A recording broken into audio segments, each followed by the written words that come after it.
All right. So, hello, everyone. Today we have Megan Reed joining us. She is our pediatric nutritionist here at Juno Counseling and Wellness. So, she works with the parents of our young clients in order to help them understand how nutrition might play a role in their children's mental health and how making some changes in that nutrition can help improve their mental health even more and be a really great complementary service to our child therapy. So, Megan, if you could just tell us a little bit about yourself and your history. Yes, absolutely. So I graduated with my master's in dietetics last year at Rowan University, and I started at CHOP, Children's Hospital of Philadelphia. So that's where I've gotten all my pediatric experience. But my passion lies in mental health, aiding in the treatment of mental health through diet.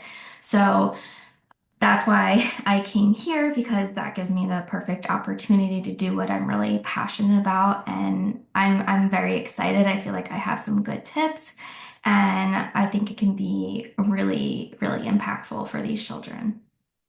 Yeah, thank you. And that's another reason we're so happy to have you is because it can be challenging to find someone who focuses on nutrition specifically for mental health. So with that, I just want to jump right into some questions.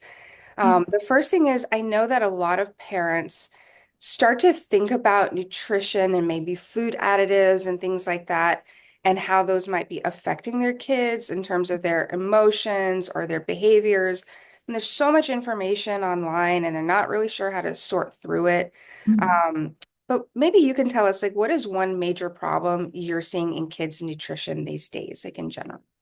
Yeah, so I would say the biggest problem is this overload of ultra processed foods and how their marketing teams are very talented and they know how to reach the child audience and they use that to their advantage. So not only are these food scientists making these foods addictive for everyone, but children especially, we have the marketing to aid in that, and it's not a good combination. So when kids are watching their favorite TV show and they see these commercials of these high sugar cereals, they're going to the supermarket with their parents and they see their favorite character on the cereal box and they're instantly locked in. They want to buy it, they want to eat it.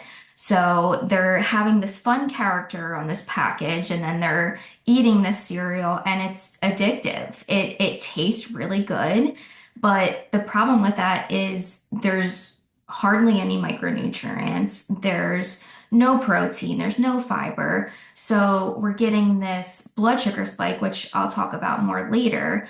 But just that overload, it's not inherently bad in moderation, but when that comprises most of their diet, that's when we see it become an issue. And when it starts affecting their mental health, their behavior, how they're acting in school, their concentration, all those things.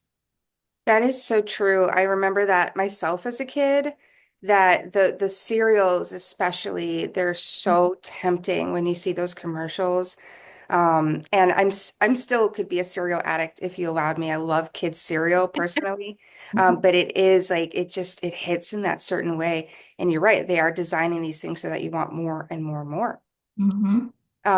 So how do you think the things that kids eat factor into how they feel emotionally or how they're able to regulate their behaviors? Yeah, so that is really where the blood sugar spike that I was talking about comes in. Because, we hear what goes up must come down. And that is exactly how our blood sugar is. So when we are eating a high carb meal, so that is just pure glucose, when we don't pair it with a protein, fiber, or healthy fat, the digestion process happens very, very quickly. So we get a spike in our blood sugar because the insulin that is released when we eat those carbs, it can't keep up. So the goal is to get the glucose into the cells. That's what we want. we want it to happen in a slow trickle because when there is an overload, it can't get into the cells very quickly. So when we have that spike in blood sugar, that's when we see the mental health and the behavior really affected. So that's when we see irritability, that's when we see tantrums, we see all of those things that are linked to just having pure glucose. Glucose is not bad. We need that in our diet. Our brain needs it, our overall body needs it to function properly. So it's nothing to be scared of, but it's just being strategic with it. So it's what we're adding to the diet. And that's what I focus on because I am always, my number one priority is to make sure that I am never promoting an unhealthy behavior with food. I want everyone to have a positive relationship with food. So I never want to scare anyone into eating these things. It's just what can we add to it to make our plates more balanced. And when our plates are more balanced, our behavior is more balanced, our mental health is more balanced. Yeah, that makes a lot of sense. Like not saying not demonizing these foods, not saying they're bad because they can be fun foods to eat. Kids want them, adults want them. I mean, we Mhm. can't fool ourselves into thinking we don't want that stuff. But Yeah. just thinking, being more conscious with those choices and saying, look, if you're gonna have a day, you're at a pool party at a friend's birthday and you're gonna eat a pizza and a donut and all this stuff, like you're probably gonna crash out Yeah. afterwards. Mhm. But there's nothing wrong with that. It's like, what do you do in general, long term, overall? And Yes. lately, I've been doing intermittent fasting, which is not necessarily something I'm recommending, just something I'm trying for me. Mhm. And that's one of the tips they gave is that to curb some like just cravings for just empty like carbs, which I get those kinds of cravings too. Making that last meal of the day free of any like simple carbs so that you're not Okay. just burning through it and your body is like using that fuel longer, which is pretty cool. Mhm. But it also brings me to our next question, which is timing. So does the timing of eating matter? I've seen stuff where it's like, the intermittent fasting, eat within 8 hours or eat broccoli before rice or things like that. Like, does that kind of stuff matter for kids? It absolutely does, but it matters in a much different way than it matters for adults. So when we are talking timing with children, children need structure. Structure does not mean restriction. Structure means we have a schedule. So we start with breakfast. The recommendations are for children to eat every 2 to 4 hours. I personally find every 2 hours is a bit excessive. And I think that negatively affects appetite and picky eating.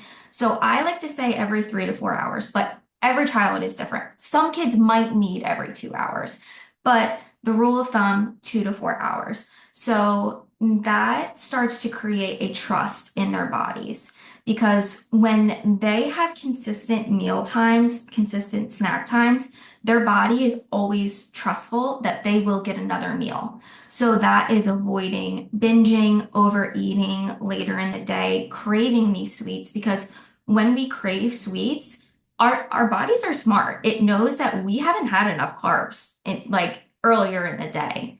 So that those cravings of wanting like ice cream after dinner or popsicles or whatever, that's our body being very intelligent. It's like, I need carbs. So having these consistent portions and timings really helps these consequences later in the day. So not only are we keeping our blood sugar stable by eating every 2 to 4 hours, but we're also creating this trust. So when we are avoiding these crashes and cravings, that's when we start to see everything in the body becomes like more peaceful. Like you can see this child is calmer and happier, and everything is just more in balance. That is so interesting. I've actually never heard that.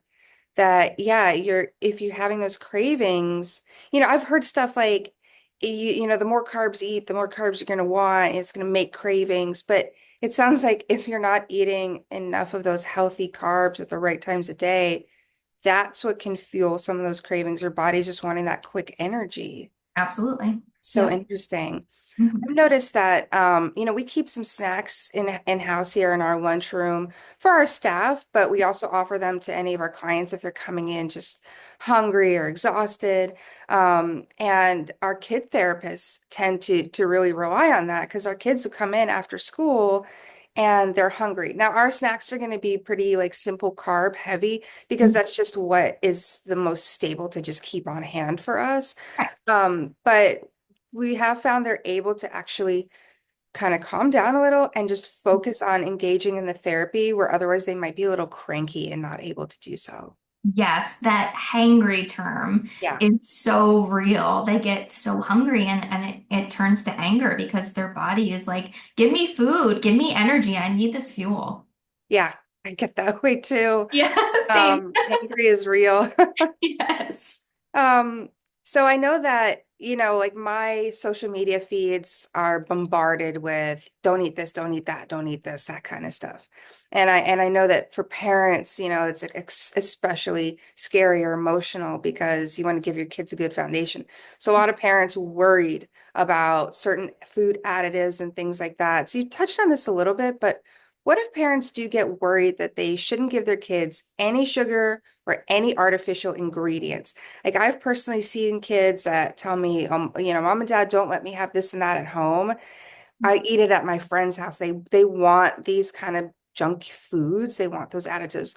But I also understand why people don't want to give that to their kids. What are your thoughts on that? Mhm. That is so important to bring up, and it's probably one of the most important topics in pediatric nutrition because yes, these additives are harmful, and these children are a lot of them are very sensitive to these food dyes or these preservatives, but we don't want to demonize them. Mhm. So we want the 80-20 rule. So 80% of the time, we want a well-balanced diet. The other 20%, we want them to have birthday cake. We want them to have Halloween candy and have fun with their friends and create these memories. Like food is also social. It's a very big part of our whole lives. So never want to demonize that. When we eat an 80% well-balanced diet, we're setting the foundation in our body to be able to handle that 20% with absolutely no problem. So those micronutrients that we're taking in, like the vitamins, the minerals, that's creating this defense system in our bodies. So when they're eating this birthday cake, their body's not fazed by it. They can process it, metabolize it, and it goes unfazed. So it really is, it sounds so scary, but it only gets to be a problem when that's the main part of their diet.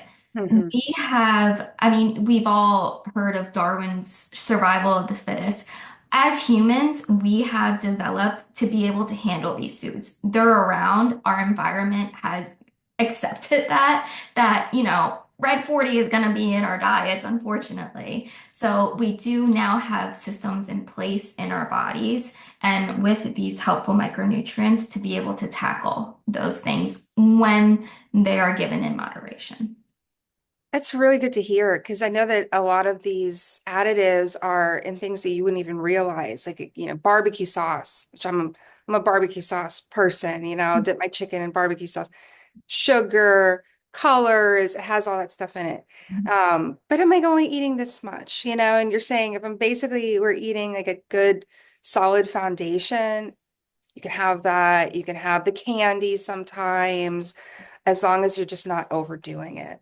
Yes, and it is all about, well, I personally, my counseling technique is all about food neutrality. So when kids are so susceptible to eating disorders, so I will never say directly to a child that this food is good or this food is bad. We never want to give food power. We never want broccoli or these, healthier foods to become punishment. Mhm. So it's all about the wording that we use with kids. And that can have a really big impact and avoiding any long-term consequences of these disordered eating patterns, because that really is the goal here. A healthy relationship is way more important than a perfect diet. And so many of us didn't get that as kids. I have a lot of friends that came from the clean your plate households. Mhm. You have to eat everything on the plate. My family personally was really obsessed with no additives, no preservatives. And then if I was at a friend's house, I would eat that stuff until I was literally sick. Yes, because And that yeah. food is given power to you. Mhm. And the psychology behind that is just so powerful. Like it lures you in and it gives you that guilty pleasure, and that's what we don't want. So true. Mhm. Well, what about like the flip side of that is parents of kids who are really picky eaters or actually have like food aversions. So, some kids are just a little pickier than others, they only want hot dogs and nuggets. Yeah. And then there are kids that they have some sensory issues, and maybe something like oatmeal is slimy to them or something is too crunchy or something like that. Mhm. What kind of advice would you give to parents who have kids like that? Yeah, so let's start with just the general picky eaters first. So those are the ones who don't have these strong aversions. They're just like, oh, that broccoli kind of looks a little weird. Like, I don't know if I want to eat that. That's when we have patience. To put it gently, we always want to include a safe food with these foods that they're kind of like, I don't know if that seems too appetizing. So if they like mac and cheese, let's always have a little bit of mac and cheese with the broccoli. So it kind of distracts them a little bit. And when these parents are making their meals, they can, with confidence, say, I think there's going to be something on the plate that you'll really enjoy. Hmm. So it kind of like creates more of a positive experience. And we never want to say, oh, you can only have the mac and cheese if you eat the broccoli. No, we don't want to do that. We just want to give them the option. Say, hey, I made this for dinner. You don't have to eat it, but I'm going to put it on your plate. And that it really creates like, we don't want any stress at the dinner table. We don't want any stress around eating. So the studies have shown that it takes 8 to 10 times for a child to put the food in their mouths to be able to accept it. Oh, Yes, so that is where the patience comes in. yeah. So even if they have one little nibble of the broccoli, that's a win because that's contributing to the 8 to 10 times. Hmm. That's so interesting because, yeah, I think the natural thing would be like the bargaining. You can have your cookie if you finish those vegetables. hmm Yes, that is not what we want because that is what is leading to these vegetables being a punishment food, Like, and that creates even more of a aversion. yeah, that makes a lot of sense. Yes, and then with texture, when there is a serious issue with eating textured foods, that's when we like to play with the food. So we will give the child this, I don't know, let's say Jello. So let's say they're not good with a gelatinized texture. They'll hold the food, they'll feel it, they'll smell it, maybe they'll lick it. If we can get them to even just lick the Jello, that starts to, create this flow of like, okay, maybe this texture is okay. But it's really like involving all of the senses that and just letting them play with the food, which is also kind of fun. Like they have fun with it. So it gets to be like more comfortable. Now, if that doesn't work, that's when they're referred to an occupational therapist who specializes in food therapy because sometimes that playtime isn't enough and we need like an interdisciplinary team to really help with that. Yeah, that makes a lot of sense. If they're not afraid of the food, if they don't see it as like they're being forced to eat it, if Mhm. they can start to just kind of interact with it in a different way and get used to it. And then those that are, maybe further on the spectrum or for other Right. sensory issues can't tolerate certain things. You're saying occupational therapy can help like introduce just a more diverse diet to them. Absolutely. Yes, they are well trained to be able to handle those texture and sensory problems more than dietitians are. Interesting. Yeah. And more than we are, I mean, we can kind of give advice. I know how to give certain advice about how to introduce, because I have actually adults that have grown up with this, Mhm. were never diagnosed on the spectrum, on the ASD spectrum. no one ever paid attention to the fact that they couldn't eat other foods, and now they are in their 20s or 30s only eating nuggets, fries, and pizza, Wow. which is like that they want a more diverse diet. And also they don't want to stick out if they go to a restaurant and there's nothing there they can eat, or everyone's ordering adult food and they're ordering chicken tenders. And I know how to give advice to start introducing those things, but Mhm. really having like maybe an occupational therapist, someone there to who really zeroes in on this to help with that. Yes, absolutely. The team approach is always the best. That's cool. So just generally, like, what is one quick takeaway that parents, like anyone who's watching this video today, obviously this has to be tailored for them, for their children. And if they have several children, it might be different for each child. But just in general, if someone wanted to take something away from this video, that they can start addressing their kids' nutrition as it pertains to mental health, what's something that they could think about? So I would say having that structured eating plan of eating 3 to 4 hours every 3 to 4 hours, because that will set the foundation for having stabilization in our bodies, which automatically helps our brains become a little more stable as well. Okay, that makes a lot of sense. So just starting with regular eating schedules, essentially. Yes, Yeah. absolutely. Well, thank you so much. I think this has been so informative, for me as well. I'm just so fascinated by this topic. And I know that a lot of people can feel helpless when it comes to their mental health, especially for their kids, and especially with those kids that, they're too little to really tell us what's going on or what's making them act out or feel a certain way. And we have a lot of great tools like the play therapy, our sensory room, a lot of things that we offer here. But being able to take the guesswork out of it and add in this piece to help guide our families. So that's something that, anyone who comes to our practice will definitely get. You'll get the therapy for your kids. You have access to the safe and sound protocol, the nervous system regulation, and you have this add-in where you know that you're kind of doing this wraparound service from all sides, to really accelerate that healing and helping your kids' mental health and start seeing results faster. And the stuff you're talking about, Megan, is longer term things that they to do throughout childhood that Mhm. also form healthy habits into adulthood, which is so super important. Yes. So yeah, thank you a lot for that. And then if anybody is watching this has interest in that for their own kids, you can reach out to us. We'll link our website. Yeah, thank you so much for that. Thank you.